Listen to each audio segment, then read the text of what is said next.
Assalamualaikum warahmatullahi wabarakatuh. Kami dari kelompok 7 akan menjelaskan materi mengenai peradaban Islam pada masa dinasti Utsmani di Turki. Kami kelompok 7 yang beranggotakan, yang pertama saya sendiri Sukmasari Neneng Tias dengan NIM 207200109. Yang kedua Taufik Setiawan dengan NIM 207200111, dan yang terakhir Triana Yulianti dengan NIM 207200113. Materi yang pertama yaitu sejarah berdirinya dinasti Turki Utsmani. Awal mulanya yaitu ada sebuah suku Algis atau Oghuz yang biasa dikenal dengan nama Turk, hidup di wilayah Turkistan di bawah kepemimpinan Ertugrul. Wilayah ini bagian utaranya berbatasan dengan lembah Siberia, bagian selatan berbatasan dengan anak benua India dan Persia, di sebelah timur berbatasan dengan dataran tinggi Mongolia dan Cina Utara, sedangkan di sebelah barat berbatasan dengan Laut Qazvin. Suku ini pada abad ke-6 Masehi melakukan migrasi besar-besaran. Sebagian sejarawan berpendapat bahwa faktor suku tersebut melakukan migrasi besar-besaran yaitu pertama faktor ekonomi, yang kedua kemarau panjang, yang ketiga mencari kehidupan yang lebih baik. Sebagian lagi berpendapat bahwa migrasi tersebut dilakukan karena pengaruh tekanan kabilah Mongolia. Mereka pun bermigrasi dan tinggal di Tibrisan dan Jurjan. Lalu pada abad ke-13, mereka pun melarikan diri karena serangan Mongolia. Mereka melarikan diri ke daerah barat dan mencari tempat pengungsian di tengah-tengah saudara mereka, yaitu orang Turki Saljuk di dataran tinggi Asia Kecil. Mereka di bawah pimpinan Ertugrul pun menyatakan mengabdikan diri kepada Sultan Alauddin II.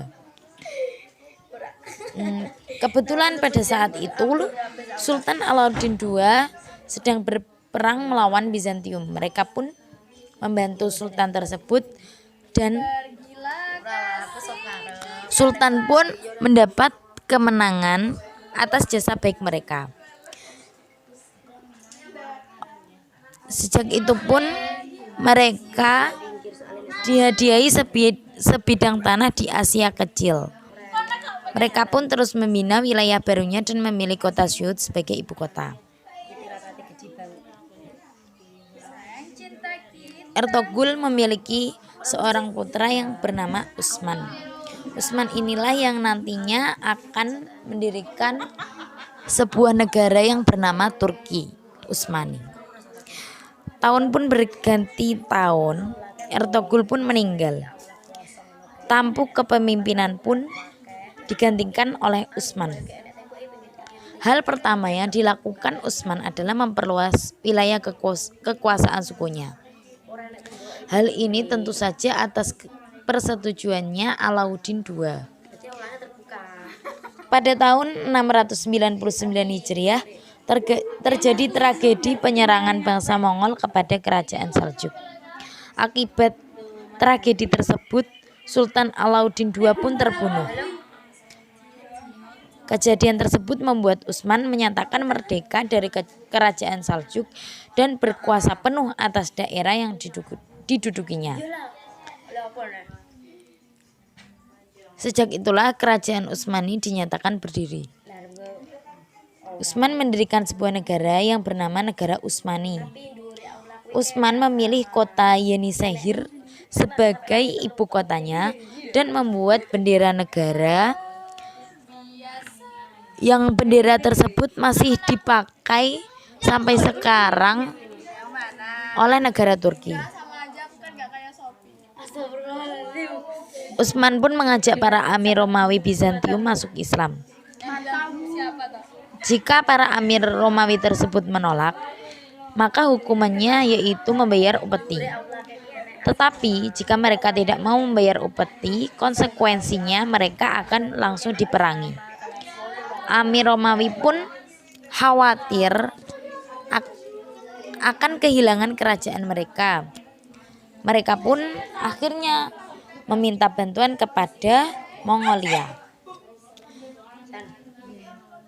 Hanya saja, Utsman telah mempersiapkan kelompok pasukan di bawah komando Orkan, putra keduanya.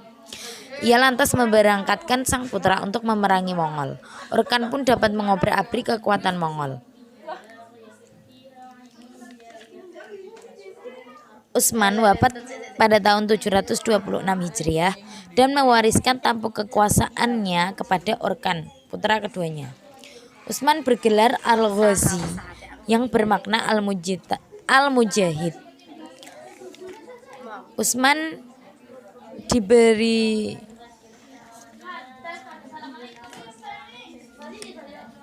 semboyan yaitu menjadi pejuang atau gugur sebagai syahid.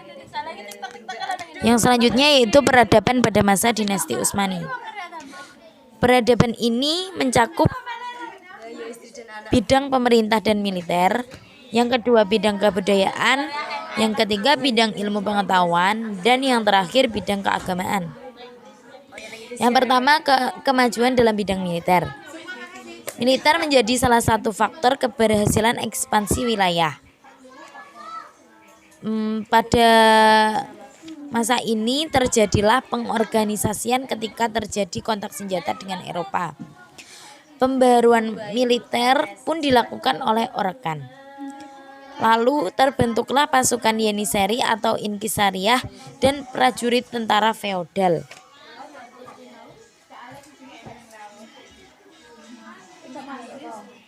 Pasukan inilah yang dapat mengubah kerajaan Utsmani menjadi mesin perang yang paling kuat dan memberikan dorongan yang amat besar dalam penaklukan negeri-negeri non-muslim di timur yang berhasil dengan sukses. Pada abad ke-16, Angkatan Laut Turki Utsmani pun mencapai kejayaan. Angkatan laut ini juga berpengaruh terhadap keberhasilan ekspansi wilayah dinasti Turki Utsmani. Selanjutnya kemajuan dalam bidang militer, pemerintahan. Pemimpin tertinggi diberi gelar sultan. Selanjutnya Perdana Menteri atau biasa disebut dengan Shodr al-Adzam. Selanjutnya gubernur, biasa disebut dengan Pasha, dan bupati disebut sebagai Al-Zanazik atau Al-Alawiyah. Pada masa Sultan Sulaiman I, disusunlah kitab undang-undang bernama Multaqo al-Abur. Undang-undang ini menjadi pegangan hukum bagi kerajaan Turki Utsmani sampai datangnya reformasi pada abad ke-19. Karena jasa Sultan Sulaiman I yang amat berharga ini, di ujung namanya ditambah gelar Sultan Sulaiman Al-Qanuni. Selanjutnya bidang ilmu pengetahuan. Dalam hal ini Turki Utsmani tidak banyak mengalami peradaban di bidang ilmu pengetahuan karena bangsa Turki sendiri itu berdarah militer. Dalam khazanah intelektual Islam tidak ditemukan ilmuwan terkemuka dari Turki Utsmani. Selanjutnya bidang kebudayaan. Di bidang kebudayaan inilah muncul tokoh-tokoh penting yang membawa peradaban kebudayaan. Di antaranya yaitu Nafi. Nafi ini adalah penyair terkenal di abad ke-17 yang bekerja untuk Murad Pasha dengan menghasilkan karya-karya sastra kasida yang mendapat tempat di hati para sultan. Selanjutnya Yusuf Nabi, yaitu penulis yang membawa pengaruh Persia.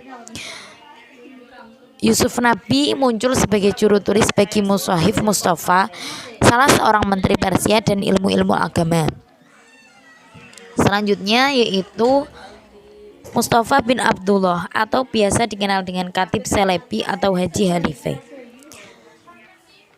Ia menulis buku bergambar dalam karya terbesarnya yang dinamakan Kashf al-Zunun fi Asma'i al-Kutub wal Funun, sebuah presentasi biografi penulis-penulis penting di dunia timur bersama daftar dan deskripsi lebih dari 1.500 buku berbahasa Turki, Persia, dan Arab. Selanjutnya Muhammad Esat Effendi. Beliau adalah penyair diwan yang paling terkenal.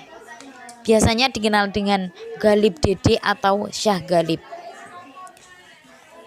Selanjutnya, di bidang pengembangan seni arsitektur Islam, Turki itu sangat dominan pada bangunan masjidnya yang indah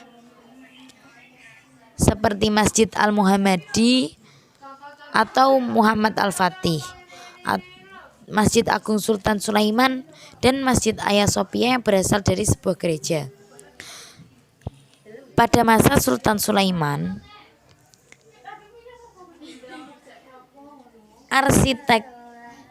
seluruh arsitek bangunan itu dikoordinatori oleh Sinan, yaitu arsitek yang berasal dari Anatolia. Turki memiliki corak berbeda dalam hal pembangunan dan seni arsitek, sehingga membedakan dengan peradaban dan kebudayaan daulah Islam lainnya. Yang terakhir yaitu bidang keagamaan. Bidang keagamaan ini memiliki peranan penting dalam kerajaan dan masyarakat, karena masyarakat Turki sendiri memiliki tradisi, yaitu masyarakat digolongkan berdasarkan agama, dan kerajaan sendiri sangat terikat dengan syariat, sehingga fatwa ulama menjadi hukum yang berlaku. Kehidupan keagamaan pada masyarakat Turki Utsmani mengalami kemajuan di bidang kehidupan tarekat. Pada masa ini ada 2 tarekat berkembang, yaitu tarekat Bektashi dan tarekat Pahlavi. Tarekat Bektashi memiliki pengaruh yang sangat dominan di kalangan Yenisari, sehingga mereka sering disebut tentara Bektashi. Sementara tarekat Pahlavi mendapat dukungan dari para penguasa dalam mengimbangi Yenisari Bektashi. Para penguasa pada zaman ini lebih cenderung untuk menegakkan satu paham mazhab keagamaan dan menekan mazhab lainnya. Contohnya yaitu Sultan Abdul Hamid misalnya.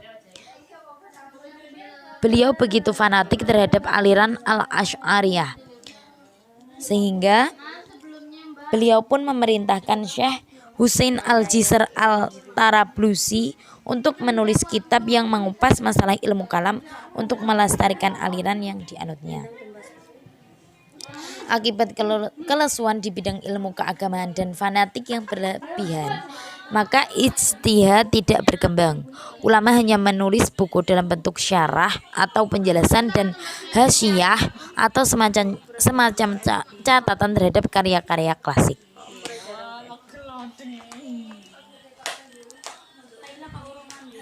Sekian, itulah yang dapat saya sampaikan. Untuk materi selanjutnya akan disampaikan oleh Triana Yulianti. Baik, berikutnya saya akan menjelaskan mengenai penaklukan Konstantinopel. Sebelumnya, perkenalkan, nama saya Triana Yulianti dengan NIM 207200113.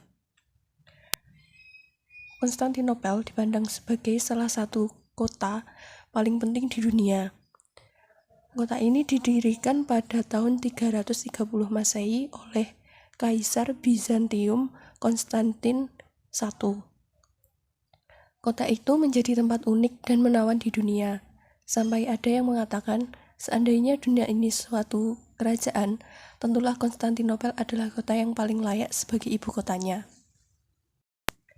Kemudian ketika kaum muslimin mulai berjihad melawan kekaisaran Bizantium, kota Konstantinopel mempunyai aspek khusus dalam pertarungan itu. Oleh karena itu, Rasulullah SAW menyampaikan berita gembira kepada para sahabatnya mengenai akan ditaklukkannya Konstantinopel. Di antaranya ketika berlangsung perang Khandak, beliau bersabda, sesungguhnya kota Konstantinopel pasti akan ditaklukkan oleh seseorang. Pemimpin yang menaklukkannya adalah sebaik-baiknya pemimpin dan pasukannya adalah sebaik-baiknya pasukan. Oleh sebab itu, pasukan kaum muslimin pun selalu berusaha memperluas wilayah kekuasaannya ke Konstantinopel. Hal tersebut semenjak masa pemerintahan Muawiyah bin Abi Sufyan. Serangan pertama dilakukan pada tahun 44 Hijriah, namun belum berhasil. Kemudian serangan lain dilakukan berulang-ulang kali pada masanya, tetapi memperoleh hasil yang sama. Dan pada pemerintahan dinasti Umayyah, sekali lagi berusaha menaklukkan Konstantinopel. Serangan kali ini dianggap sebagai serangan paling besar dan paling gigih. Serangan ini terjadi pada tahun 98 Hijriah, yaitu pada masa pemerintahan Sulaiman bin Abdul Malik. Kemudian pada masa dinasti Abbasiyah, pasukan Islam melakukan serangan berkali-kali. Akan tetapi, semua serangan tersebut tidak mampu mencapai atau mengancam Konstantinopel.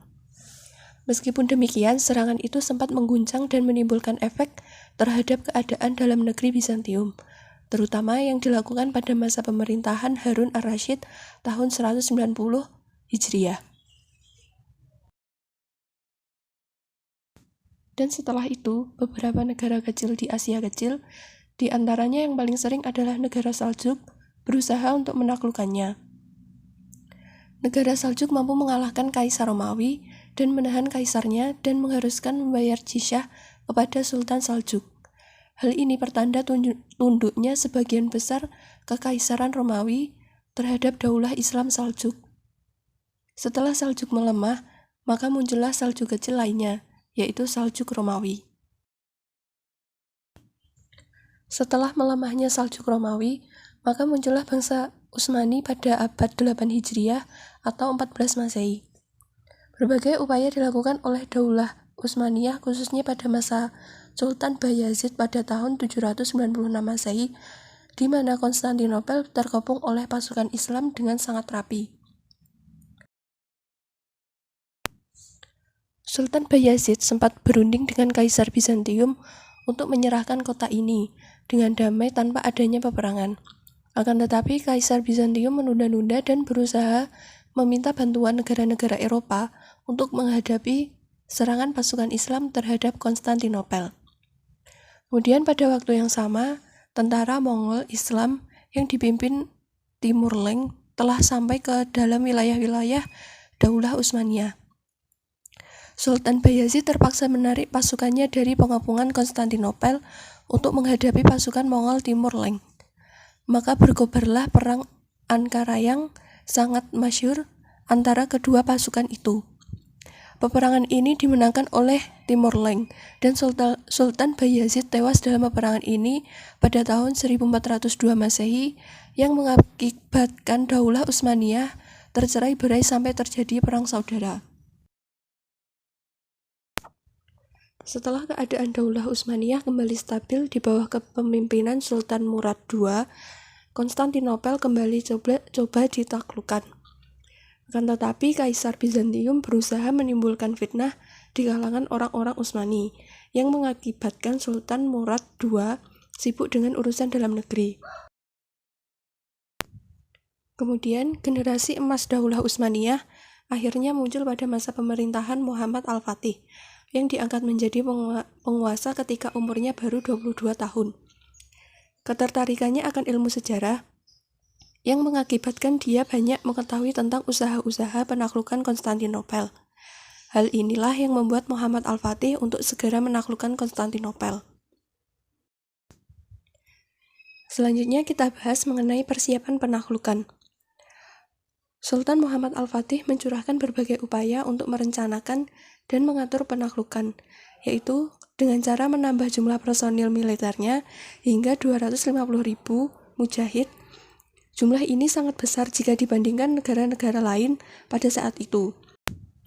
Selain itu, Al-Fatih juga memberikan pelatihan pasukannya dengan berbagai seni perang, dilengkapi pula dengan berbagai persenjataan sehingga menjadikan mereka ahli dalam melakukan operasi jihad ke Konstantinopel. Al-Fatih tidak hanya memperhatikan aspek keahlian dalam berperang, tetapi beliau juga memperhatikan persiapan maknawi atau moral dan menanamkan semangat jihad di dalam pasukannya. Dia senantiasa mengingatkan mereka mengenai pujian Rasulullah SAW. Kemudian, strategi di medan perang oleh Al-Fatih, yaitu dengan cara mendirikan benteng besar di pinggir Bosporus yang berhadapan dengan benteng yang didirikan Bayazid. Benteng Bosporus ini dikenal dengan nama Rumli Haisar atau Benteng Rum. Benteng yang didirikan ini dijadikan sebagai pusat persediaan perang untuk menyerang kota Konstantinopel. Selain persiapan mujahid dan pendirian benteng, Al-Fatih juga memberi perhatian kepada armada laut Utsmani dengan menyediakan 400 kapal. Hal ini atas dasar pertimbangan Konstantinopel merupakan kota laut yang tidak bisa dikepung dengan sempurna tanpa adanya kekuatan laut. Dan sebelum menyerang ke Konstantinopel, Al-Fatih mengadakan perjanjian dengan beberapa musuhnya agar bisa berkonsentrasi dengan satu musuh. Al-Fatih mengadakan perjanjian dengan Galagata, Hongaria, dan Venesia. Ketiganya ini berdekatan dengan Konstantinopel, akan tetapi perjanjian ini tidak pernah disepakati karena ketiganya datang membantu ketika Konstantinopel diserang. Hal ini tidak aneh karena merupakan persekutuan di antara orang-orang Kristen. Dan melihat keseriusan Al-Fatih untuk mewujudkan keinginannya menyerang Konstantinopel, Kaisar Bizantium segera meminta bantuan kepada beberapa negara di Eropa, khususnya kepada Paus atau pemimpin tertinggi aliran Kristen Katolik. Pada saat itu Konstantinopel mengikuti gereja Kristen Ortodoks atau sebenarnya pada saat itu ada permusuhan antara Kristen Ortodoks dan Kristen Katolik. Kaisar Bizantium pun terpaksa bersikap ramah terhadap Paus dengan menyatakan akan siap menyatukan gereja Ortodoks Timur agar tunduk pada Paus. Selanjutnya kita membahas mengenai serangan ke Konstantinopel. Konstantinopel dikelilingi laut di 3 sisi, yaitu Selat Bosporus, Laut Marmara, dan Tanduk Emas yang dilindungi oleh rantai besar untuk mengontrol lalu lintas kapal ke dalamnya. Selain itu, 2 garis pagar yang kokoh dan panjang mengelilinginya di daratan dan pantai Marmara hingga Tanduk Emas. Kota Konstantinopel dari segi militer dianggap sebagai kota di dunia yang paling baik perlindungannya. Sebab kota ini mempunyai pagar-pagar dan benteng-benteng, ditambah lagi perlindungan alam. Oleh karena itu, kota ini sulit untuk diterobos. Kemudian pada tanggal 6 April 1453 Masehi atau 26 Rabiul Awal 857 Hijriah, tentara Utsmani yang dipimpin langsung oleh Sultan Muhammad Al-Fatih telah tiba di timur Konstantinopel. Pasukan dibagi menjadi 3 bagian utama yang memungkinkan untuk melakukan pengepungan darat dari berbagai arah ditambah dengan ketersediaan pasukan cadangan, dan juga Al-Fatih memasang meriam-meriam di depan pagar-pagar. Pada waktu yang sama, kapal-kapal Utsmani menyebar di perairan yang mengelilingi Konstantinopel. Namun demikian, kapal itu tidak bisa sampai ke Tanduk Emas karena adanya rantai-rantai besar yang menghalangi masuknya kapal yang berusaha mendekat. Kemudian pasukan Bizantium yang dipimpin oleh Konstantin terus bertahan menahan gempuran dari pasukan Utsmani. Mereka menyebar di sekitar pagar dan memperketat garis pertahanan. Bantuan-bantuan Kristen dari Eropa tidak pernah berhenti, utamanya bantuan dari Genoa yang terdiri dari 5 kapal. Kaisar Bizantium berusaha menyelamatkan kota dan rakyatnya dengan berbagai cara, macam, strategi, dan tipu daya. Dia mengajukan berbagai macam tawaran kepada Sultan agar mau menarik mundur pasukannya. Sebagai gantinya, Kaisar akan membayar sejumlah uang atau menyatakan tunduk kepada Sultan.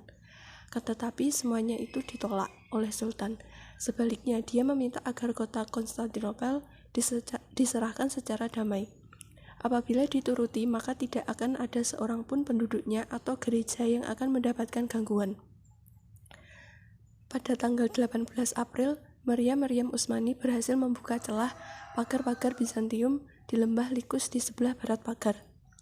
Dengan segenap keberanian, pasukan Utsmani bergerak maju untuk menerobos. Akan tetapi, pasukan yang mempertahankan kota berusaha mati-matian melindungi celah pagar tersebut. Kemudian setelah selang 2 hari pertempuran, terjadilah pertempuran lain antara Angkatan Laut Utsmani dengan beberapa kapal Eropa yang berusaha mencapai Teluk Tanduk Emas. Kapal-kapal Islam berusaha keras untuk mencegah kapal-kapal Eropa tersebut. Al-Fatih yang mengawasi dari pantai mengirimkan surat kepada komandan armada lautnya dengan perintah untuk mengharuskan dengan segera merebut atau menghancurkan kapal-kapal Eropa. Akan tetapi, kapal-kapal Eropa akhirnya sampai ke tujuan. Hal ini membuat Al-Fatih marah besar sehingga memecat Paltaoglu, pemimpin armada laut Utsmani. Selanjutnya saya akan membahas mengenai kejeniusan perang yang luar biasa. Al-Fatih tampaknya mempunyai ide yang luar biasa cemerlang untuk mencapai Tanduk Emas dari Besiktas tanpa melewati jembatan rantai kapal. Idenya yaitu memindahkan kapal-kapal dari tempat berlabuhnya. Caranya adalah dengan menariknya dari jalur darat yang berada di antara dua pelabuhan. Hal ini untuk menjauhi wilayah Galata karena khawatir wilayah tersebut diserang dari arah selatan. Padahal jarak antara kedua pelabuhan itu kurang lebih 3 mil. Tanahnya pun bukan tanah datar dan mudah, tetapi tanah perbukitan yang terjal. Kemudian Al-Fatih mulai melaksanakan rencananya. Dia menyuruh pasukannya untuk meratakan tanah perbukitan tersebut. Lalu didatangkan kayu-kayu yang dilumasi minyak dan lemak. Yang kemudian papan-papan itu diletakkan di jalan yang telah diratakan untuk memudahkan peluncuran dan penarikan kapal-kapal. Hal yang paling sulit dari proyek ini adalah memindahkan kapal-kapal ke perbukitan yang tinggi. Namun demikian, kapal-kapal Utsmani berukuran kecil dan ringan. Kapal-kapal itu ditarik dari Bosporus ke daratan di atas papan-papan kayu yang telah dilumasi minyak sejauh 3 mil. Akhirnya, kapal-kapal itu sampai di titik yang aman, lalu berhenti di Tanduk Emas. Pada malam itu, pasukan Utsmani berhasil menarik lebih dari 70 kapal perahu dan dihentikan di Tanduk Emas ketika musuh sedang lengah. Pada waktu pagi tanggal 22 April 1453, penduduk kota Konstantinopel terbangun oleh takbir pasukan Utsmani yang menggema di Tanduk Emas. Mereka dikejutkan oleh kapal-kapal Utsmani yang telah menguasai perairan. Pasukan Utsmani mulai menempatkan meriam-meriam besar di daratan tinggi yang berada di belakang Galata.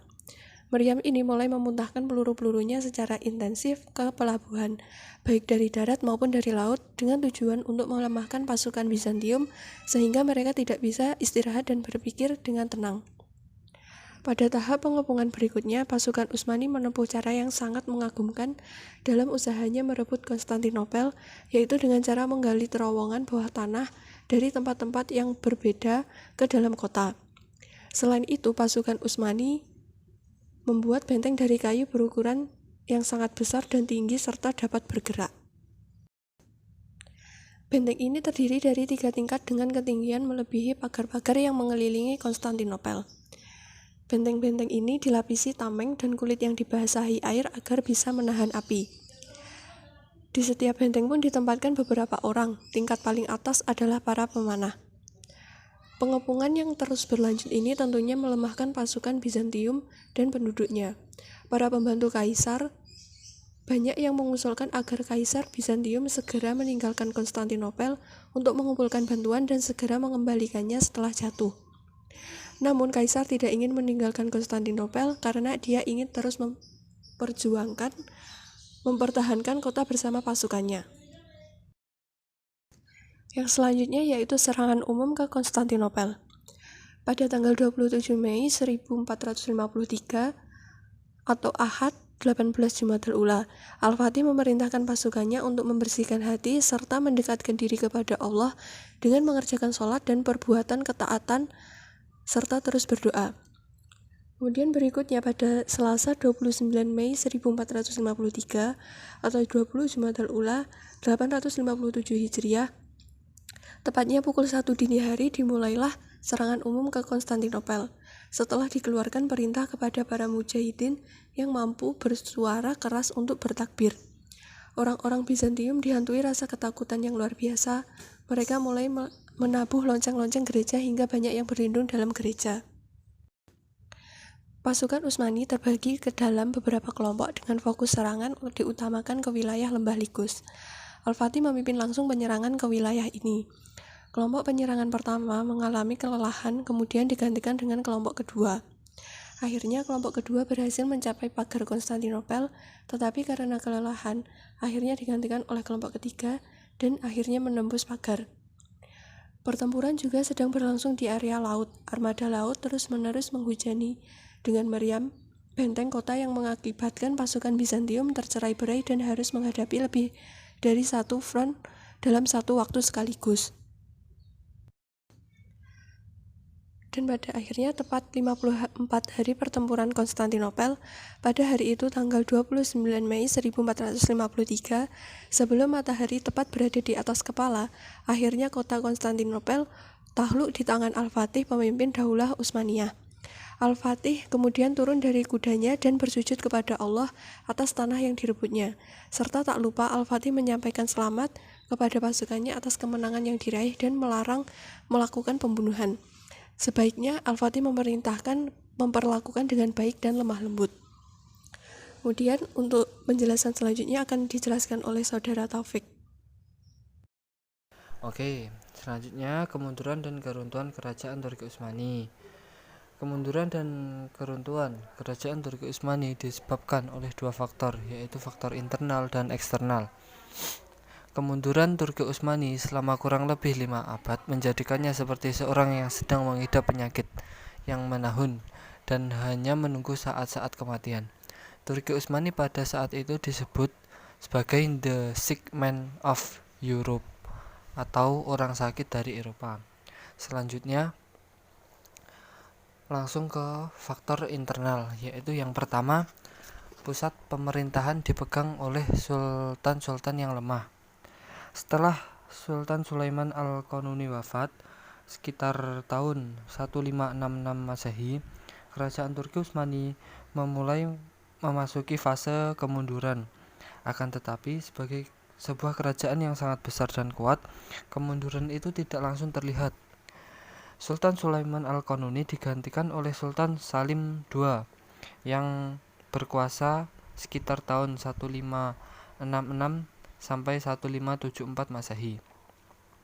Di masa pemerintahannya terjadi pertempuran antara armada laut Kerajaan Utsmani dengan armada laut Kristen yang terdiri dari Angkatan Laut Spanyol, Angkatan Laut Bundukia, Angkatan Laut Sri Paus.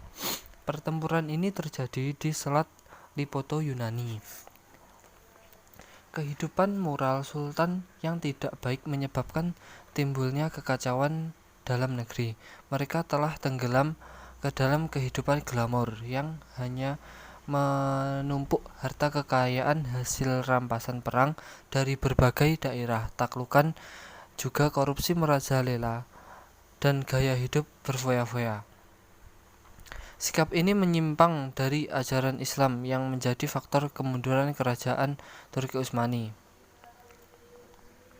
Setelah itu berlanjut sultan-sultan lemah lainnya, seperti pemerintahan Sultan Muhammad III yang berkuasa sekitar tahun 1594 sampai 1603 Masehi. Selanjutnya digantikan oleh Sultan Ahmad I yang berkuasa sekitar 1603 sampai 1617 Masehi, dan naiknya Mustafa I sekitar tahun 1617 sampai 1623 Masehi, serta Sultan Salim I karena sifatnya yang tidak baik tersebut ia digelari dengan Al-Maj'un. Yang kedua, wilayah yang sangat luas. Wilayah kekuasaan yang sangat luas, administrasi pemerintahan bagi suatu negara yang mempunyai wilayah amat luas sangat rumit dan kompleks. Kondisi ini diperparah oleh ketidakberesan administrasi Kerajaan Turki Utsmani yang penuh dengan ketidakadilan, korupsi, dan pencurian. Kemunduran Turki Utsmani mungkin tidak akan datang begitu cepat apabila kekuasaannya hanya sebatas kekuasaan awal sebelum dilakukannya ekspansi. Di pihak lain, para penguasa sangat berambisi untuk menguasai wilayah yang luas, sehingga mereka terlihat perang terus-menerus dengan berbagai bangsa. Hal ini tentu banyak menyedot banyak potensi yang harusnya dapat digunakan untuk membangun negara. Yang ketiga, maraknya budaya pungli di kalangan petinggi. Pungli atau ruswah merupakan perbuatan yang sudah umum terjadi di dalam kerajaan Turki Utsmani. Setiap jabatan yang hendak diraih oleh seorang harus dibayar dengan sogokan kepada orang yang berhak memberikan jabatan tersebut. Berjangkitnya budaya pungli ini mengakibatkan dekadensi moral yang kian merajalela yang membuat pejabat semakin rapuh. Yang keempat, pemerintahan yang otoriter. Pemerintahan yang otoriter menyebabkan berbagai pemberontakan yang dilakukan oleh pihak sekutu maupun daerah-daerah di Timur Tengah yang mencoba bangkit memberontak. Pemberontakan daerah-daerah kekuasaan, ketidakpuasan daerah terhadap pemerintahan pusat melahirkan pemberontakan menuntut otonomi ataupun kemerdekaan. Pemberontakan ini telah banyak menguras kemampuan Turki Utsmani, baik militer maupun ekonomi. Di Mesir, dinasti Mamalik akhirnya melepaskan diri di bawah Ali Bey tahun 1770 Masehi. Di Lebanon dan Syria, Fakhruddin, seorang pemimpin Druze, berhasil menguasai Palestina. Dan pada tahun 1610 Masehi merampas Balbak dan mengancam Damaskus. Di Persia, kerajaan Safawi juga mengadakan perlawanan terhadap Utsmani, dan Arabia juga bangkit melepaskan diri dari Utsmani dengan aliansi antara Muhammad bin Abdul Wahab dengan penguasa lokal Ibnu Saud pada awal paruh kedua abad ke-18 Masehi. Dengan demikian, pemberontakan-pemberontakan yang terjadi di kerajaan Utsmani ketika ia sedang mengalami kemunduran bukan hanya terjadi di daerah-daerah yang tidak beragama Islam seperti di wilayah Eropa Timur, tetapi juga terjadi di daerah-daerah yang berpenduduk Muslim. Setelah itu, Turki jatuh setelah kekalahan mereka di dalam perang dan pihak sekutu sebagai pemenang. Perang bersama Yunani mencaplok sebagian wilayah kekuasaannya. Astana, Istanbul, kini berada di bawah kekuasaan Inggris, sedangkan khalifah seakan-akan menjadi tawanan di dalamnya. Dan yang kelima, merosotnya perekonomian. Akibat perang yang tak pernah henti, perekonomian negara merosot. Pendapatan berkurang sementara belanja negara sangat besar termasuk untuk biaya perang. Merosotnya ekonomi juga akibat munculnya kekuatan ekonomi baru di Eropa. Karena bahan-bahan mentah mulai beralih memasuki wilayah Eropa, sehingga di Turki terjadi kelangkaan komoditi tersebut seperti gandum, wol, timah, dan logam mulia. Selanjutnya, faktor eksternal. Yang pertama adalah munculnya negara-negara kuat di Eropa. Mulai abad ke-17 Masehi, muncul negara-negara kuat di Eropa seperti Inggris dan Prancis. Pada abad ke-18, menyusul Rusia dan Jerman. Munculnya kekuatan tersebut secara umum merupakan faktor yang mempercepat keruntuhan kerajaan Turki Utsmani. Munculnya kekuatan baru tersebut disebabkan oleh beberapa penemuan di bidang teknologi yang selanjutnya mendorong bangkitnya kekuatan baru di bidang ekonomi maupun militer. Faktor eksternal yang kedua adalah munculnya ide-ide baru. Munculnya ide-ide baru seperti nasionalisme, demokrasi, republik, kemerdekaan, konstitusi, dan reformasi mendatangkan masalah tersendiri bagi Utsmani. Ide kemerdekaan dan nasionalisme misalnya membuat daerah-daerah yang dikuasai Turki serentak bangkit menuntut kebebasan mereka. Kemunduran Turki Utsmani yang memakan waktu sangat panjang mencapai puncak pada saat menjalani kekalahan pada Perang Dunia Pertama bersama Jerman dan Austria sekitar tahun 1918 Masehi. Tampilnya Mustafa Kemal Atatürk sebagai penyelamat tidaklah membawa titik terang bagi Turki Utsmani. Bahkan sebaliknya, tahun 1923 jabatan sultan dihapuskan menyusul pencabutan jabatan khalifah pada tahun 1924. Pada tahun 1923 juga Majelis Nasional Agung memutuskan berdirinya Republik Turki, memilih Mustafa Kemal Atatürk sebagai presiden dan memindahkan ibu kota ke Ankara. Nah, sekian pembahasan dari kelompok kami tentang dinasti Utsmani Turki. Apabila ada yang ditanyakan, tulis di kolom komentar. Terima kasih. Wassalamualaikum warahmatullahi wabarakatuh.